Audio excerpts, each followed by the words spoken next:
Understanding, Rest Your Wrist, a guide for English learners. Hello everyone, welcome to our English language learning series.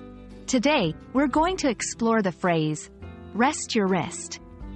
This might seem like a simple phrase, but it's packed with meaning and usage that can be quite interesting for English learners.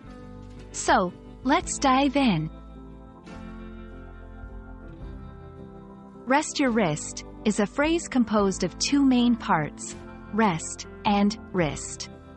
Rest, in English, can mean to stop using energy or to stop doing an activity for a period of time in order to become calm, refreshed, or more energetic.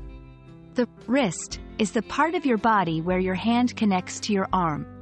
So, putting these together, rest your wrist literally means to give your wrist a break from activity. This phrase is commonly used in situations where someone might be overusing their wrist or when they need to prevent strain or injury.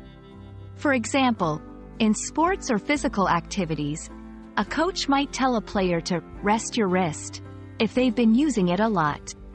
In an office setting, someone might use this phrase if a colleague has been typing for an extended period and might need a break to avoid strain. In English, phrases like, rest your wrist, are often used metaphorically or in a broader sense. It can be a friendly reminder to take care of oneself. Sometimes, it's used figuratively to suggest taking a break from any intense or focused activity, not just physical ones. Understanding such nuances is key to grasping the real essence of conversational English. That's all about rest your wrist.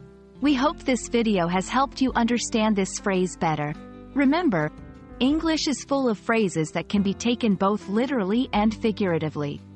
Stay curious and keep learning. See you in the next video.